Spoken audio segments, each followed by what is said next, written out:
cheating religion.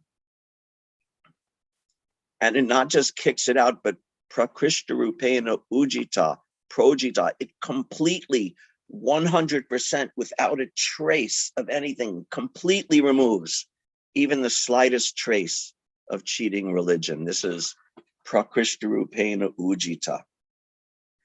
Or in Bhagavad Gita 4:34, that tadvidi pranipatena, that pranipatena means prakrishta rupena nipata, that it means full surrender. Nipata means to bow down or to lower yourself.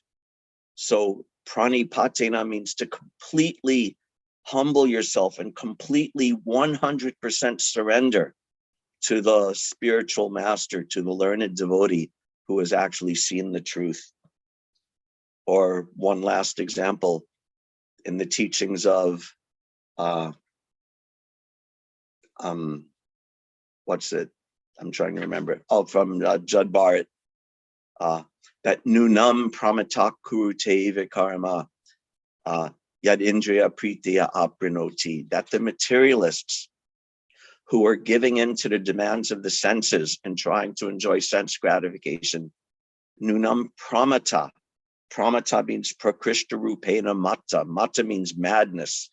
So those who are trying to enjoy their senses are pramata, the most mad, completely insane and detached from reality, and the most crazy people is pramata. So we could also look at today's verse and this first word, pragayata. Gayati means to sing. So pragayata means the best songs, the topmost songs, the essence of all beautiful music and the essence of all musical accomplishment.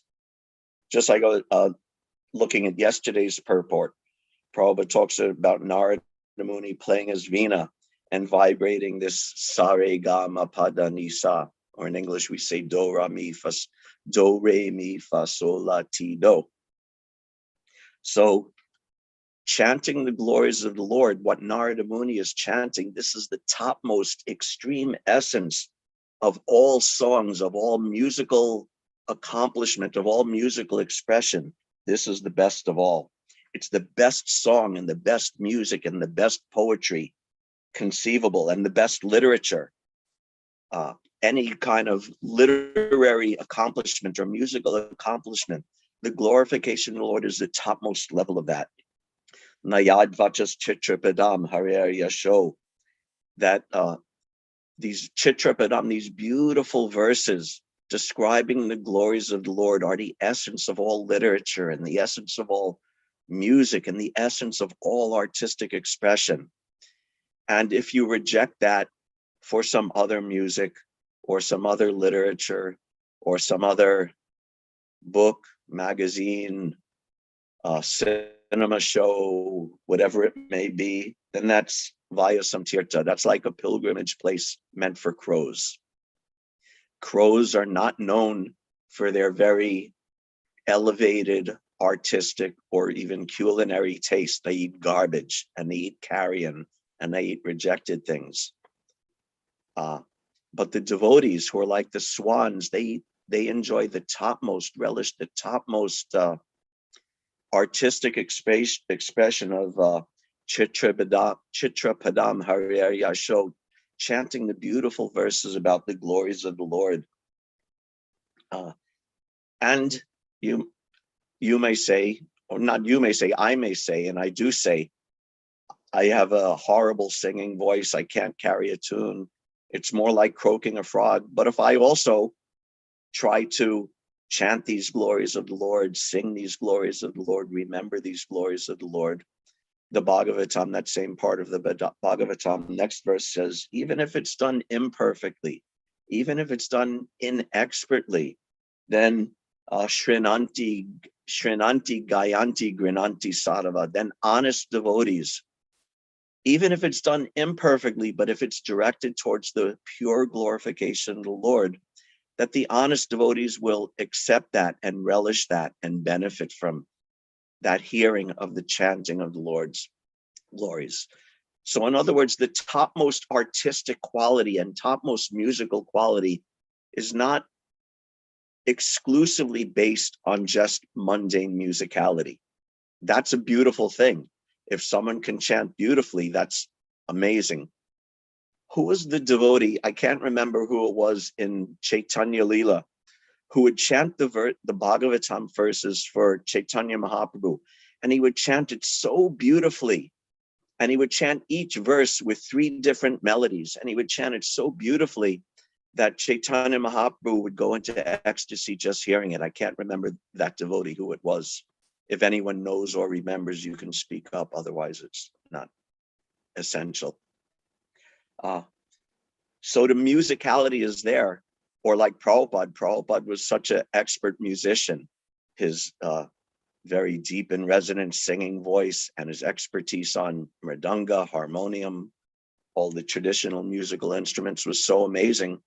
So that's beautiful. But the real essence is that the beauty is in the glorification of Krishna. That's the quality that actually makes it the topmost musical expression. So, and it's so beautiful, so amazing that not only Shrinvanti, Gayanti, Grinanti, Sadhava, not only do the honest devotees find it beautiful and find it attractive, but Priya Shrava, it's so beautiful and so attractive, and everyone finds it so attractive that even Krishna himself finds it attractive. Even a devotee is neophyte, even a devotee doesn't have a nice voice.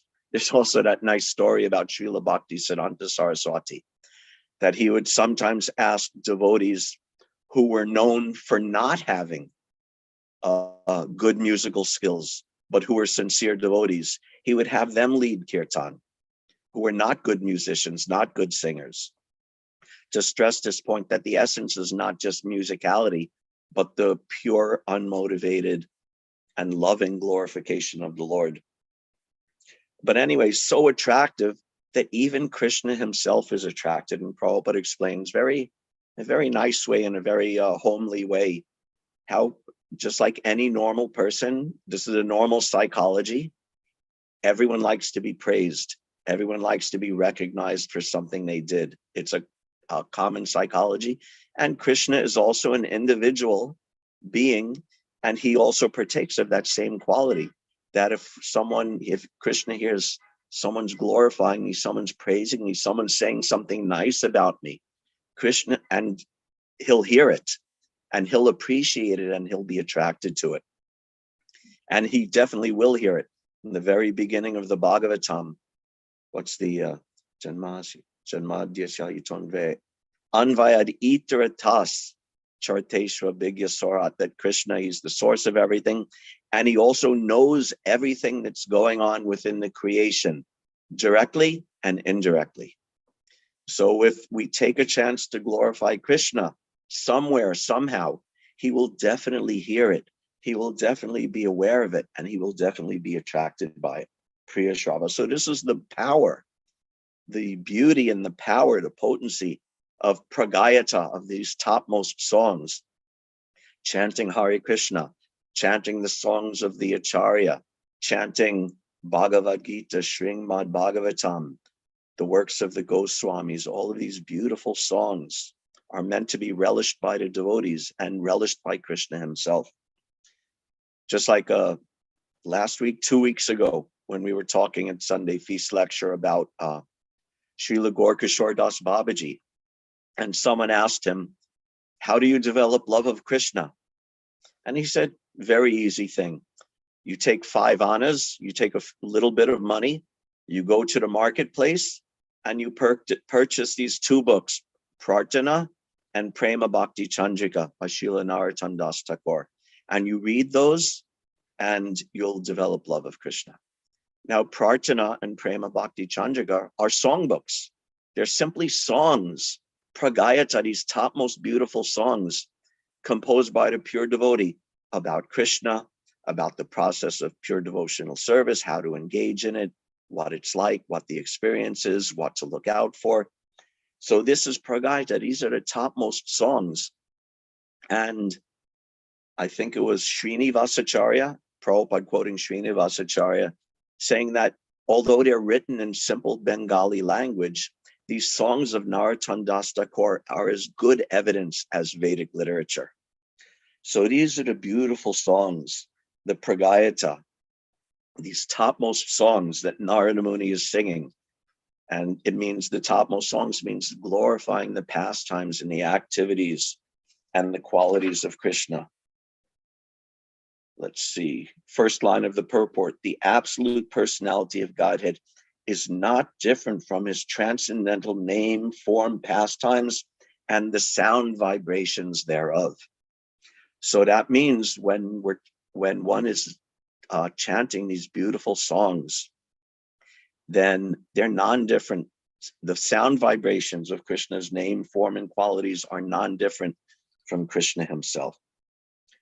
So that is one way. This is how Krishna is present by this chanting. So, but why do we want to glorify Krishna? Because he is Swaviryani. He is full of amazing transcendental potencies. Virya, his strength, and Swa, his own.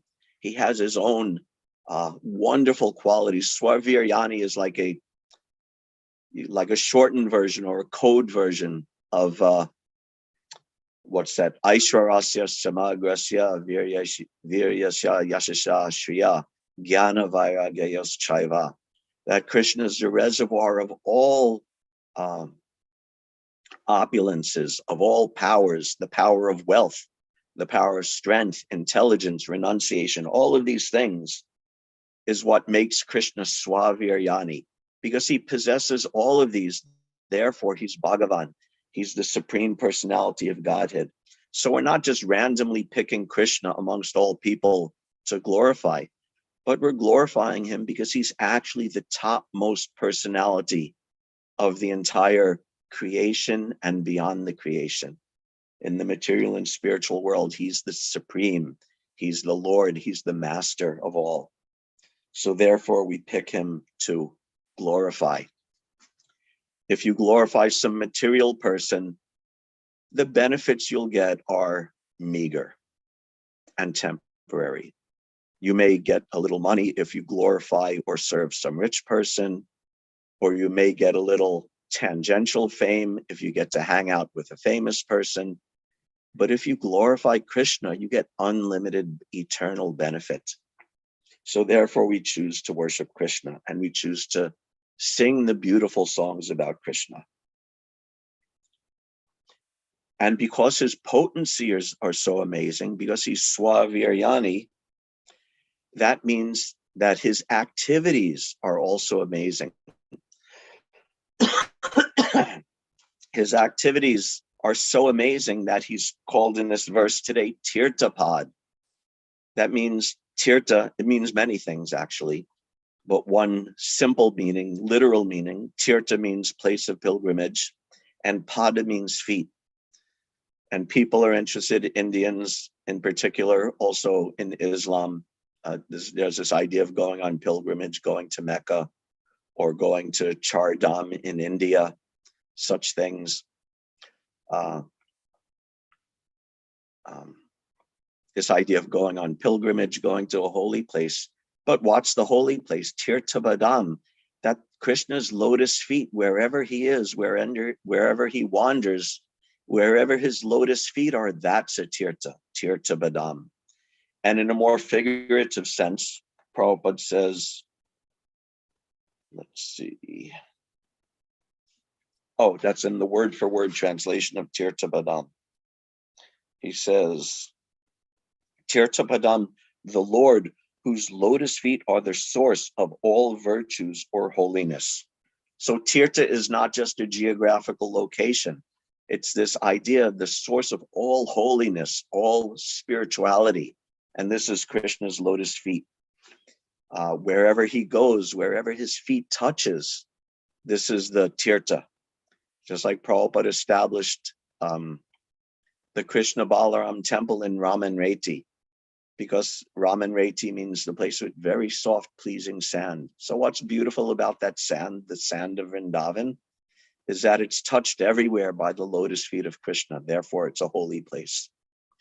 Also, just like Prabhupada has explained, that comparing Vrindavan to Dwaraka or to Vaikuntha, Vrindavan is holier because in Vrindavan, Krishna would wander barefoot, and therefore his feet would touch every particle of dust, every square inch of ground in Vrindavan is touched by Krishna's lotus feet.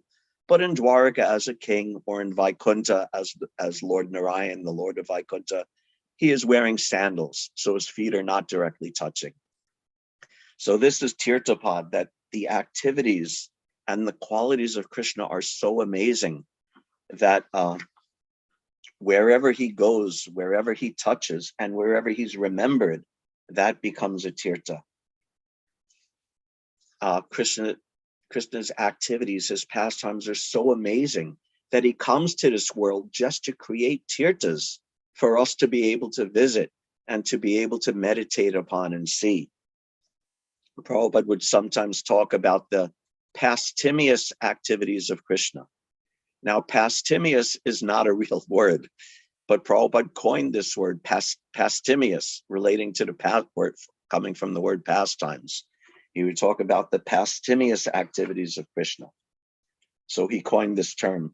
When Prabhupada was dictating Krishna book, he dictated it on tape. And then the devotees, mostly at that time, His Holiness Satsvarup Maharaj was typing from the dictations of Prabhupada's, of these tapes of Krishna book, and then the editors would, put it together, and it was eventually produced as Krishna book.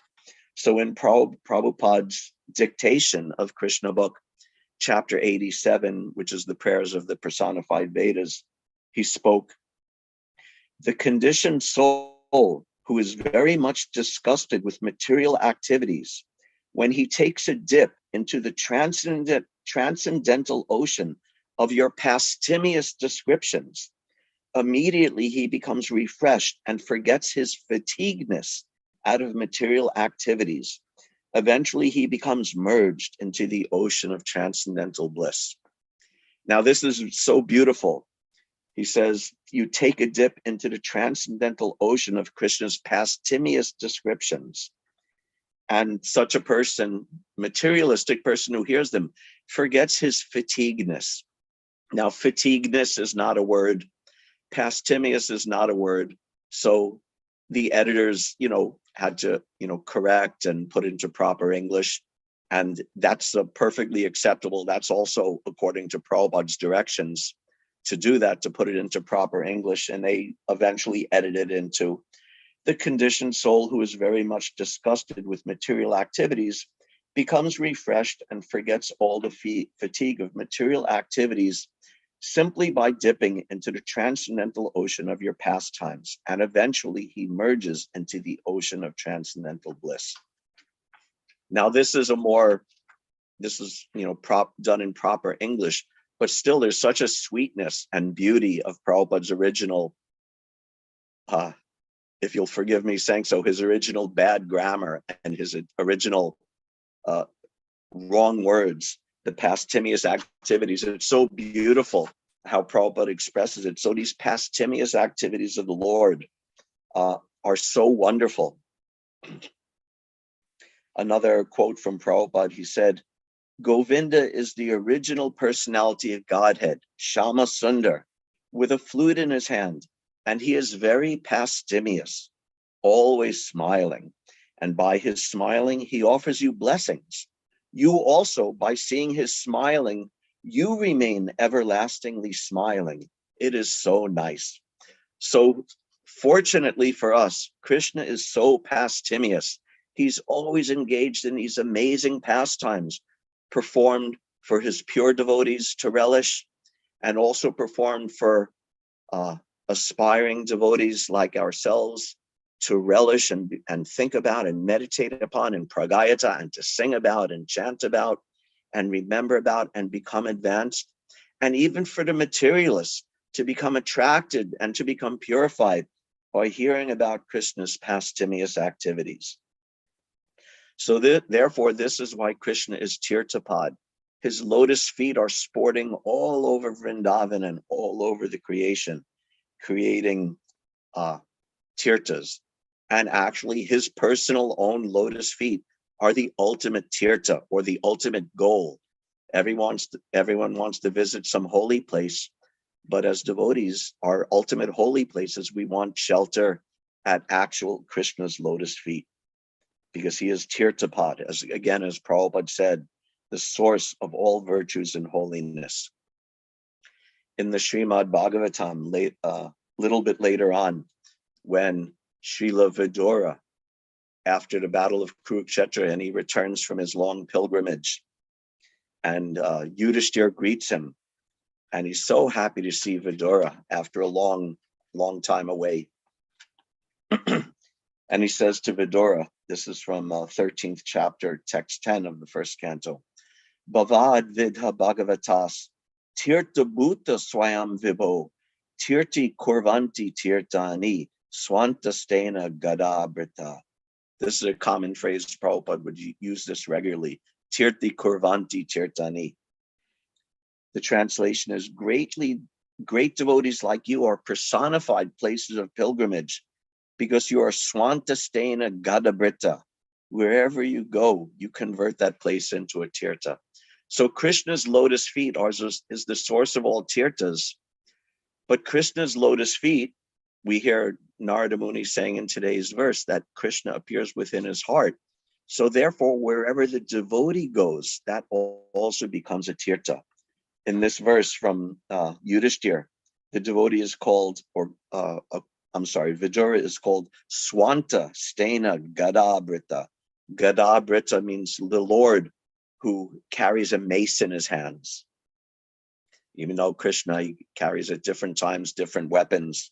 So Krishna is known, just like also Gadadhar. The name Gadadhar means the same thing as Gadabrita, who carries a mace in his hand. And Swanta Stena, that supreme Lord, is situated in the heart of the devotees. Therefore, Tirti Kurvanti Tirtani, wherever the devotee travels, that place becomes a place of pilgrimage. Just like anyone who's visited 26 Second Avenue knows that this is a place of pilgrimage.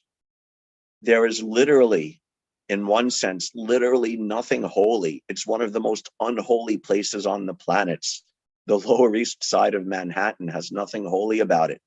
But because Srila Prabhupada, with Krishna in his heart, went to 26 Second Avenue and performed the most amazing activities, the most amazing pastimes in service of Krishna in his heart, to give that Krishna to everyone and all that he met. Therefore, 26 Second Avenue is as important a tirtha as any other place in the world is. So this is tirthapad, that wherever Krishna goes, either in his own pastimes or carried within the heart of the devotee, that's tirtha, that's the holy place. So Krishna's qualities are so amazing, his potencies are so amazing, all of his activities are so wonderful and so attractive to all living entities, and even to Krishna himself. And because of that, therefore, the devotees simply want to pragayata.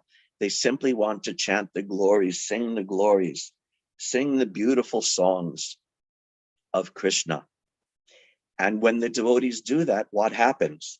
Narada Muni explains, the Supreme Lord Sri Krishna, whose glories and activities are pleasing to hear, at once appears on the seat of my heart, as if called for, as soon as I begin to chant his holy activities. This is the result of when Krishna's glories are sung, that Krishna himself appears. The devotees want Krishna, they want to see Krishna.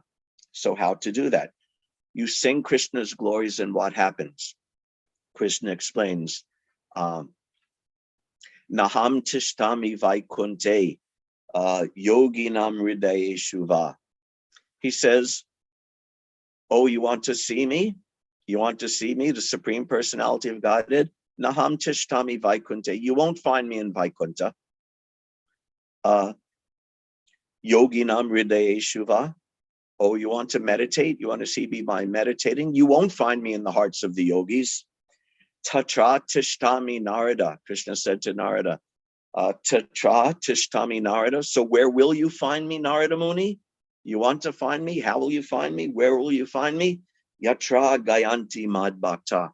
You will find me wherever my devotees appear and come together to glorify me. Yatra, again, Yatra Gayanti. Gayanti again means singing, means kirtan. So wherever the devotees appear to glorify the Lord, that's where you'll find me. And therefore Narada Muni is saying now, whenever I will sing the glories of the Lord, Krishna will immediately appear in my heart. Very significant in this verse also is this phrase, ahuta eva. Ahuta means called for, and eva means like. And the translation is, at once appears on the seat of my heart as if called for. Now, this is also very significant, this as if called for. In his commentary on this verse, Srila Vishwanath Chakravarti Thakur explains that it's not exactly that the devotee calls for Krishna and Krishna appears. What is actually happening is that Krishna is completely attracted by the process of bhakti, by pure devotional service. And he's so attracted by pure devotional service that when the devotee chants in pure love of Krishna, he's attracted. So it's not exactly that he's coming because called for, he's coming because of the attraction to pure devotional service as if called for. That's the meaning of ahuta eva. Because Krishna is the master and we are the servant. Krishna is the order giver and we are the order receiver, not the other way around. Going back, this topic comes up often because it's so relevant to so many things. The 6 qualities of devotional service as described in Nectar of Devotion and Srila Bhakti Rasamrita Sindhu, that at the stage of, anyway, there's 6 qualities of devotional service, and 2 of those qualities appear at the stage of Prema Bhakti, and one of those 2 is Sri Krishna Karshani. That pure devotional service is so beautiful and so attractive that Sri Krishna Karshani, that Krishna himself is attracted by pure devotional service. So this is how Narada Muni sees Krishna in his heart. It's not that he demands Krishna comes. It's not that he has some magic spell that makes Krishna come. It's because when he chants, his heart is so full of pure love of Krishna that Krishna is attractive and immediately manifests him there, appears there as if called for. It's not that we can demand Krishna appears. Prabhupada said about this is a quote from a conversation. Prabhupada said, just like there is one song, quote, my dear Lord, please appear before me dancing with your flute, unquote. This is not devotion. This is not devotion. People may think, oh, how great devotee he is, asking Krishna to come before him dancing. That means ordering Krishna. A devotee does not order anything or ask anything from Krishna, but he loves only. That is pure love. So the devotee does not demand Krishna's appearance. He always knows he's the servant and Krishna's the master. There's that beautiful section in the beginning of Chaitanya Charitamrita. I think it's in the chapter about the truth of Advaita Charya. And there's a long explanation of all the different devotees in Vaikuntha, in the spiritual world, that the friends of Krishna are Krishna's friends, and they always recognize themselves as Krishna's servant, as Krishna Das.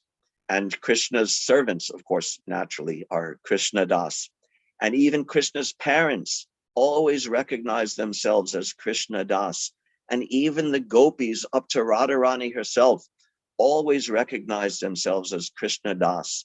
So in all the rasas, in all the relationships with Krishna, in every devotee everywhere, the basic foundation is that Krishna is the master and they are the servant, Krishna Das. So we don't demand of Krishna, rather we accept Krishna's demands to us. We don't, even something very high, oh, Krishna, appear before me dancing with your flute. Prabhupada says that is not That means ordering Krishna. A devotee does not order anything.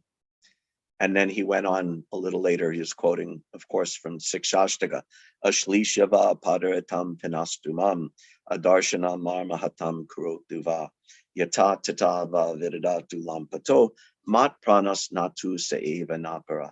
That Krishna, you can embrace me, or embrace me very strongly in your strong arms, or you can neglect me, adarshanam, or you could not be present before me.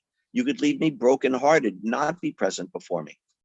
Just like Narada Muni is now saying, Krishna appears as if called, but just a few verses ago, last week, or I think it was just last week, Narada Muni wanted to see Krishna, and Krishna said, I'm sorry, I regret to tell you that you're not going to be able to see me for some time. So Krishna's independence always has to be accepted and always has to be respected by the devotee. Adarshana marmahatam kurotuva. And even if that happens, Krishna may make me brokenhearted by not being present before me. Still, mat prana natas tutsa eva napara. He is always my worshipful Lord, prananata, the Lord of my life, unconditionally in every circumstance. This is the actual position of a pure devotee, of pure love of Krishna, that he doesn't make demands on Krishna.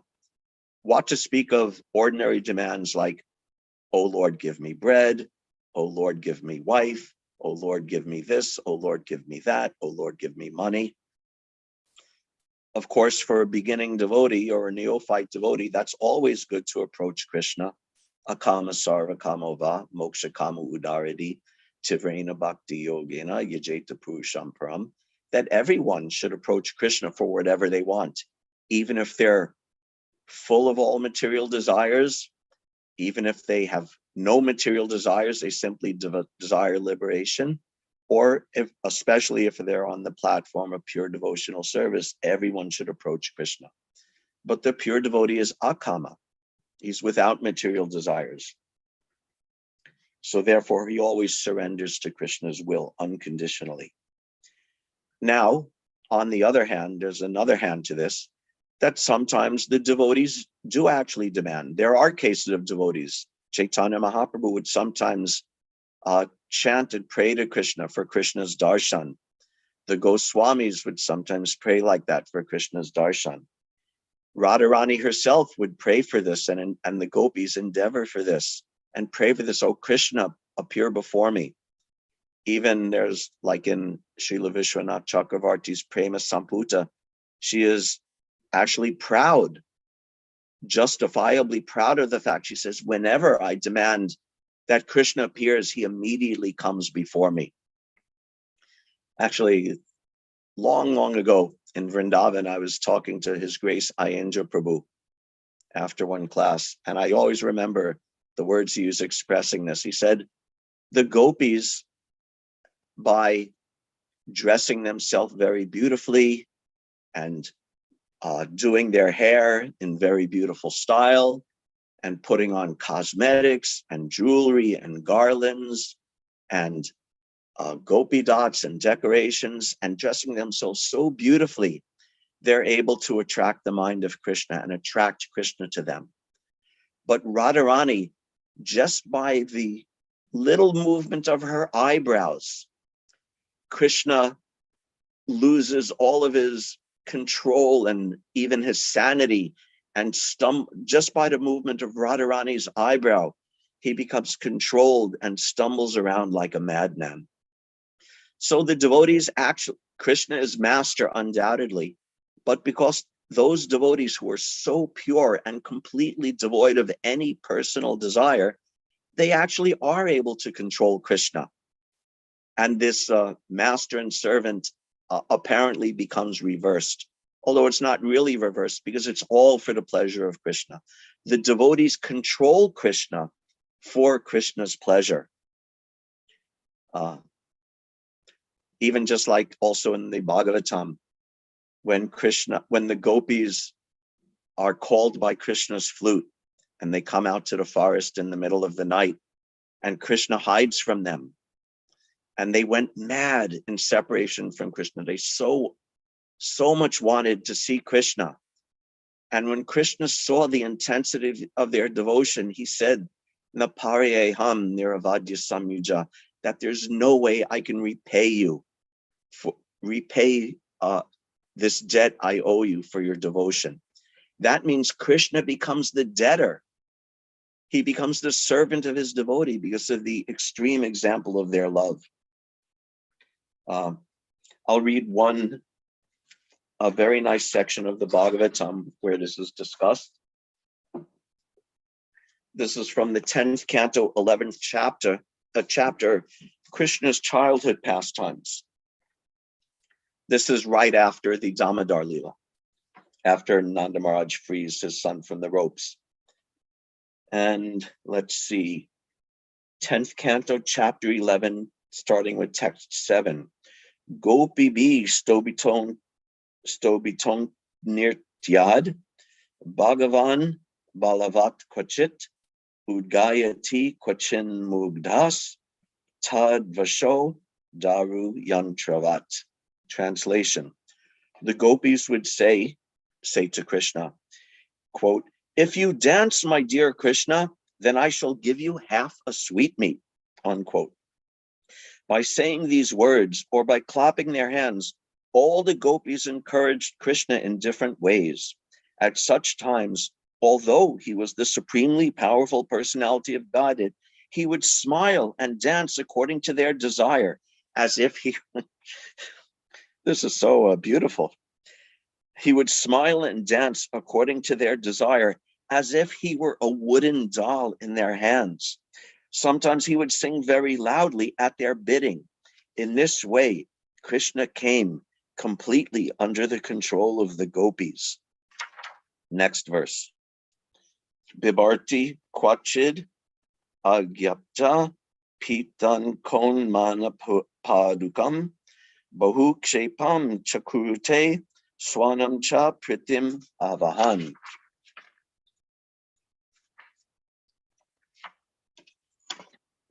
Sometimes Mother Yashoda and her gopi friends would tell Krishna, bring this article or bring that article.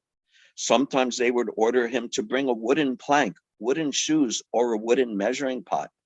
And Krishna, when thus ordered by the mothers, would try to bring them. Sometimes, however, as if unable to raise these things, he would touch them and stand there. Just to invite the pleasure of his relatives, he would strike his body with his arms to show that he had sufficient strength. So Krishna is a little baby. And the gopis would say, dance, Krishna, dance. We'll give you a sweet if you dance. And he would dance just as if he were a wooden doll, or as if he were a puppet on a string. He would become the servant, the plaything, the toy of the gopis. Or the elderly gopis like Mother Yashoda would say, Krishna, bring this, bring that. Bring these wooden sandals, bring these wooden planks. And there's a nice painting one devotee did of Krishna holding his father's, Nanda Maharaj's wooden sandals on his head and bringing them. So this is it's a duality, but it's not really a duality. It's a beta tattva, that the devotee will never take the position of, will never forget that he's the servant of Krishna and Krishna is the master. And he will never ask anything, a single thing, for his own sense gratification. But sometimes in the intensity and the pureness of love, Krishna is so attracted by this pure love, Shri Krishna Karshani, he's so attracted that he comes and he becomes the servant of the devotee. And the devotee becomes the master. Krishna, dance like this. Krishna, do like this. Or Srila Prabhupada so loved Krishna that he took Krishna and he said, Krishna, come with me. I'm going to bring you to New York and I'm going to expose you to these malechas and yavanas and low-class people and horrible. Like he said, there's that prayer when he came to America. Prabhupada wrote that prayer. Krishna, I don't know why you've taken me to this terrible place. So Prabhupada is saying Krishna took him to the terrible place, but Prabhupada also took Krishna to the terrible place. And this is the loving reciprocation of the devotees. For our part, we don't want to make demands of Krishna, but we should know that simply by pure devotional service, without even making any demands of Krishna, that Krishna is attracted. And therefore, like Narada Muni, this is how we can see Krishna, by the acts of pure devotional service. That Krishna comes when as if called.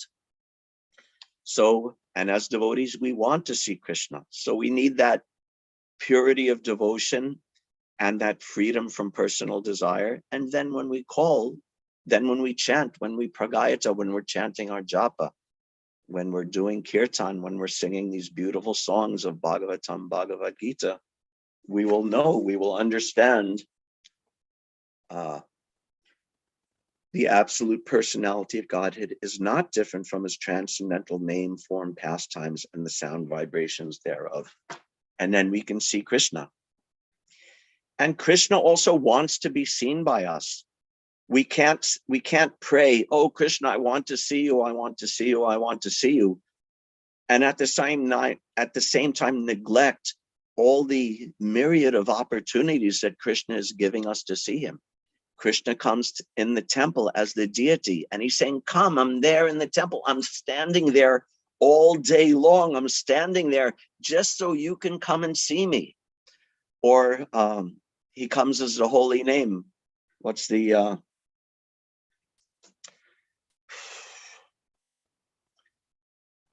what's that verse that there's no difference between the name and the holder of the name?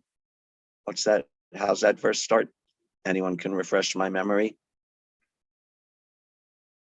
Oh, Nama Chintamani Krishna. Nama Chintamani Krishna Chaitanya Rasa Vigraha Shuddho Porno Nitya Mukto Bina Tvam Nami Namino.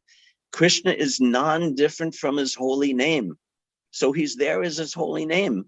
So we can't cry, oh Krishna, I want to see you, I want to see you, if we don't take advantage of that opportunity that he's giving us as the holy name. He's there as he's Tirthapad, so there's the actual places of pilgrimage. When we get a chance, we should go to Vrindavan, we should go to Mayapur, or we should go to the temple, which is another Tirtha, another place of pilgrimage. We should study Srimad Bhagavatam and Bhagavad Gita, because the Krishna Katha is also Krishna himself. And Prabhupada specifically says many times that there's no difference between the person Krishna and Srimad Bhagavatam. And finally, there's the association of devotees, that Naham Tishtami Vaikunte, Yogina Hridayeshuva, that Krishna's not in the Vaikuntha. You won't find him in the hearts of the devotees. You'll find him where the devotees congregate and chant his glories. So all of these things, actually these 5 things, that Sadhu Sangha, Nama Kirtan, Bhagavat Shravan, Mathura Vas, Archamurti, Shraddha Sevan, these 5 things, this is Krishna being visible in this world. If we want to see Krishna, he's come in these 5 ways.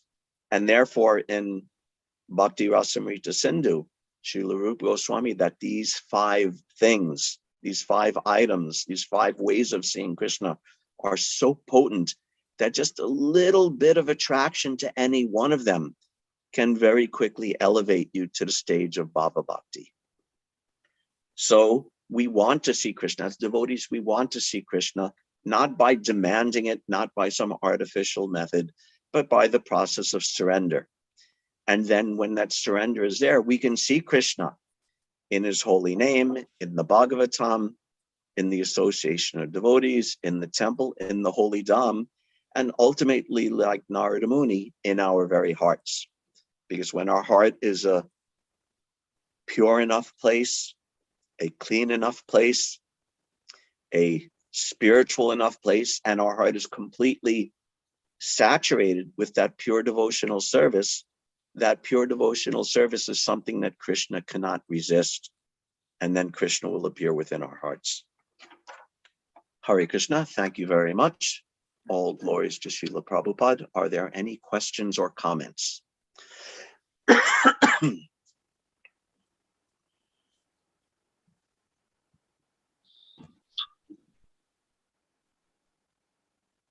Hare Krishna, Acharya Prabhu. Hare Krishna, Prabhu. lot of nectar that you shared with us today. Um, you really packed a lot of wonderful topics and plenty to contemplate and think about. So thank you, first and foremost. Thank you for that wonderful class. See, just like Prabhu said, everyone likes being praised. I'm trying to be humble, but it's a natural psychology. I do. Hare Krishna. Hare Krishna. So I found that to be. So I wanted to ask a question about that, because I found that to be quite interesting. That ultimately that you can trace that back in its purest form to the Supreme Lord, that desire to be praised. Yes. So this came up years ago when I was at a japa retreat, and I forget who the instructor was, but these were, quite senior and advanced devotees who were teaching. And I remember the question came up that one of the students had asked that,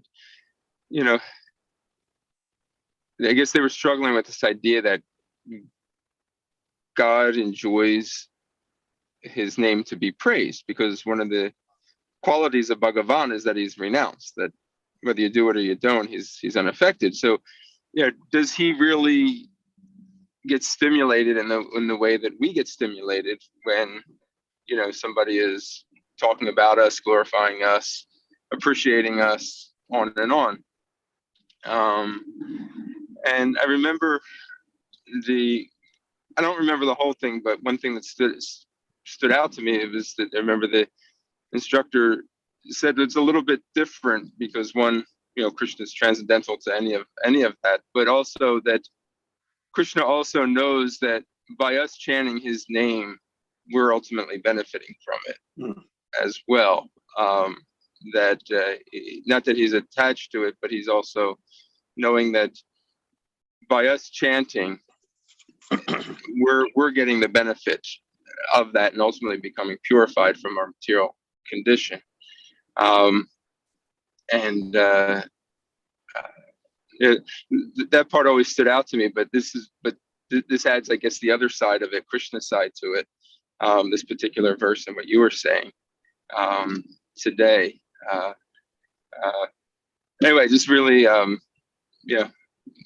appreciating this point in your class. So thank you.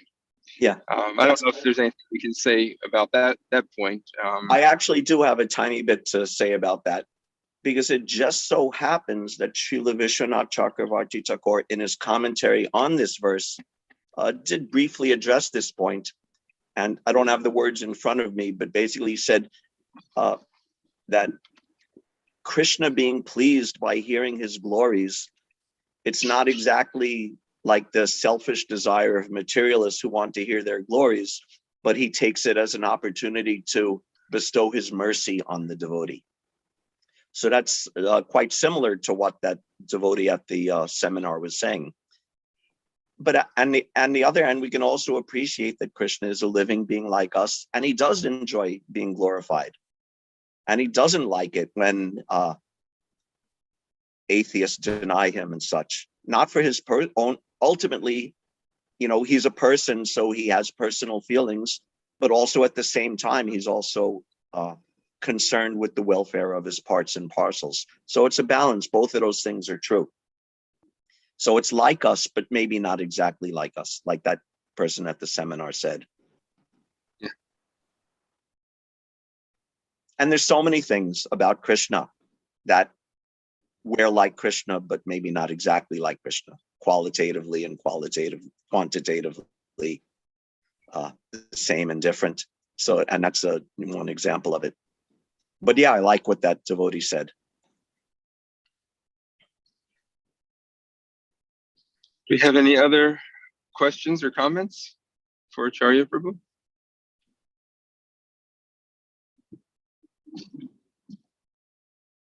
Oh, I just want to say that was a wonderful class. It's a lot of information about how really we should glorify Krishna. And I like it says, Krishna says, is not present in Vaikuntha, is not present in the heart of the yogis, very present, when Yes, the that's a devotees beautiful chant. verse. Yeah, that's very, very, very nice. I think there's a similar verses. I don't remember exactly in Ramayana also. I think Hanuman said, "I am always present whenever there's a chanting of Lord Rama's name." Yeah, there probably are other references. That verse, I can't remember exactly. I think it's from one of the Puranas where he says that to Narada Muni. But I'm sure there are other similar references. Hare Krishna. Yes. Anyways, that's all I want to say. It was a really wonderful class. It's very nice to hear it. Thank you very much, Hare Krishna. यत्र यत्र रघुनाथकीर्तनं तत्र तत्र कृतं स्थकाञ्जलिं बाष्पवारि परिपूर्णं राघवं रघुपतम्. I think that is the sloka, Rama's. Where is that from? Wherever, I think Ramayana. Wherever we sing Rama, Hanuman will be there. Wherever we sing Hanuman, Rama will be there. Is that Valmiki's Ramayana or I think so. Okay, nice. Thank you. Thank you very much for a wonderful class. Hare Krishna. Anything else? Discussion? Okay, Jonah, any announcements? Yeah. But first I wanted to say that this class was recorded and up on YouTube, the Philadelphia YouTube channel. So if anybody wanted to revisit this class or share it with a friend or fellow devotee, that is available. Tonight we have our Sunday feast program. It starts at 4:30. So we hope to see you there. And that's all the announcements from my end. So I hope to see everyone later tonight. Hare Krishna. Jai, Hare Krishna. All